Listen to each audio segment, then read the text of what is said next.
السلام علیکم ورحمۃ اللہ وبرکاتہ۔ اعوذ باللہ السمیع العلیم من حمزہ ونفسہ من الشیطان الرجیم، بسم اللہ الرحمن الرحیم۔ الذین قالوا ان اللہ عہد الینا الا نؤمن لرسول حتی یأتینا بقربان تأکلہ النار قل قد جاءکم رسل من قبلی بالبینات وبالذی قلتم فلم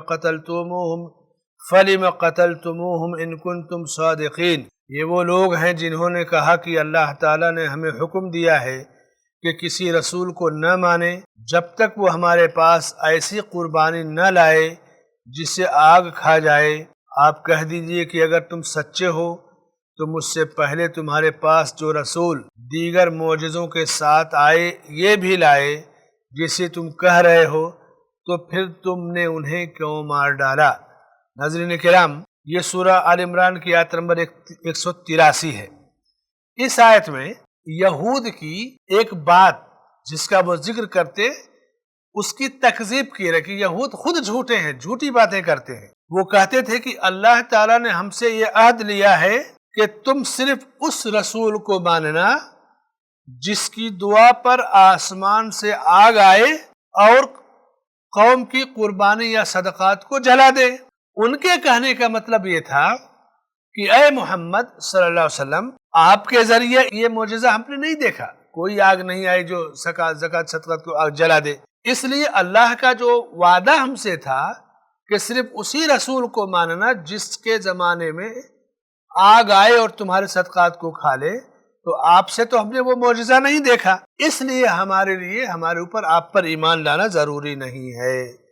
تو اللہ نے کہا قد جاءکم رسل من قبلی بالبینات، سنو، کہہ دیجئے کہ مجھ سے پہلے بھی ایسے رسول آئے جو دلیلوں کو لے کر کے آئے اور جن کی دعا سے آسمان سے آگ آتی اور ایمان والوں کے صدقے اور قربانیوں کو کھا جاتی تھی۔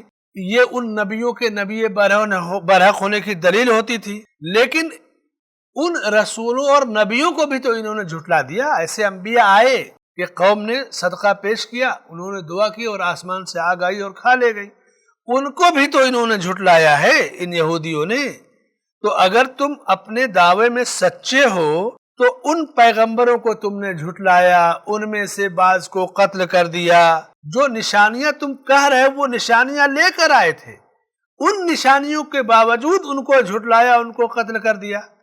تو یہود کے جھوٹ اور مکر کا اس آیت میں اللہ تعالیٰ نے ذکر کیا ہے۔ تو اللہ کے رسول صلی اللہ علیہ وسلم سے جب وہ یہ کہتے کہ اللہ نے ہمیں اس بات کی وصیت کی ہے، ہم سے وعدہ لیا ہے کہ ایسا رسول جو آئے اور زکوٰۃ یا صدقہ پیش کرو اور اس کی دعا سے آسمان سے آگ آئے اور اسے کھا لے، اسی پر ایمان لانا، تو کہہ دیجئے کہ تمہارے پاس اس سے پہلے ایسے انبیاء آئے جن نبیوں کا تم ذکر کرتے ہو، جن دلیلوں کو مانگتے ہو وہ بھی لے کر کے آئے۔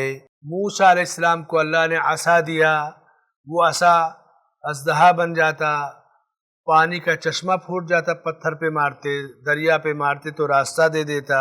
عیسیٰ علیہ السلام اپنے بغل میں ہاتھ پھیرتے اور چمکدار چاندی کی طرح ہاتھ چمکتے لگتا، مردوں کو زندہ کر دیتے تھے۔ یہ ساری چیزیں تو تم نے آنکھوں سے دیکھا ہے، اس کے باوجود ان نبیوں کو جھٹلایا، بنو اسرائیل کے دوسرے نبیوں کو تم نے قتل کیا، جھٹلایا، الزامات لگائے۔ اگر تم سچے ہو تو ذرا اس کا جواب دو۔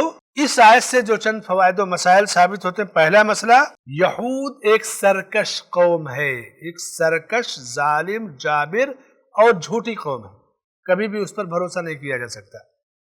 دوسرا مسئلہ، قرآن کا یہ اسلوب کہ جب کسی کو کوئی بات سمجھانی ہوتی ہے تو خود انہی کے عقائد و نظریات بیان کر کے سمجھایا جائے۔ جیسے جب وہ کہتے کہ ہم سے اللہ نے وعدہ کیا ہے کہ ایسے رسول پر ایمان رکھنا جس کی دعا سے آسمان سے آگ آئے، اللہ نے کہہ دیجئے کہ آئے تو تھے ایسے رسول، کہا تم نے مانا؟ تو ان پر رد اس انداز میں کہ وہ ان کے سامنے کوئی حجت یا دلیل باقی نہ رہے۔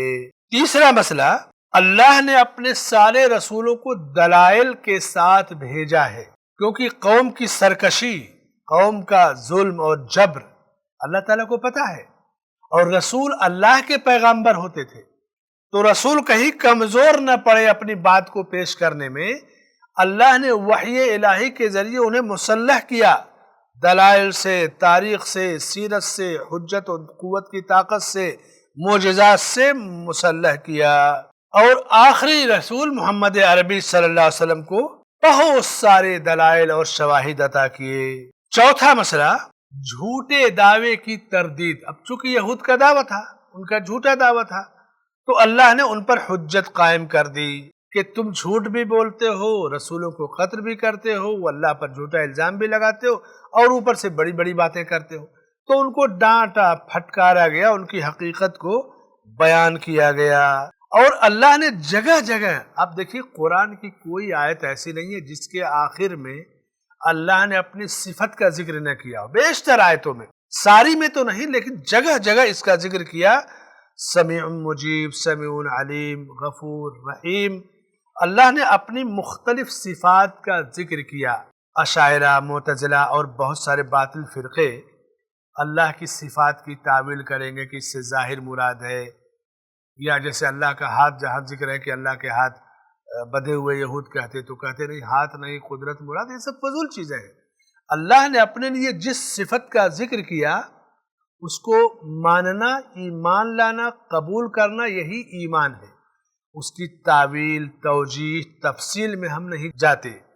یہ اہل سنت والجماعت اور علم کا موقف رہا ہے، اور جہاں جس صفت کا ذکر ہے اس پر ایمان لانا واجب ہے۔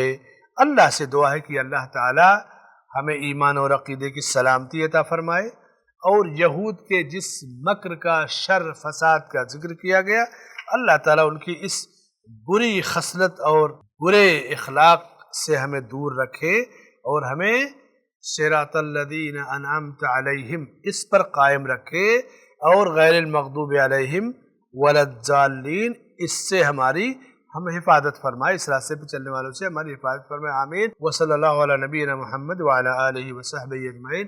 ناظرین کرام، آپ کی محبت کا بہت بہت شکریہ۔ ان قریب ہم آپ کی خدمت میں سورہ آل عمران کی آیت نمبر 184 کے ساتھ حاضر ہوں گے۔ جب تک کے لیے اجازت دیجیے، والسلام علیکم ورحمۃ اللہ وبرکاتہ۔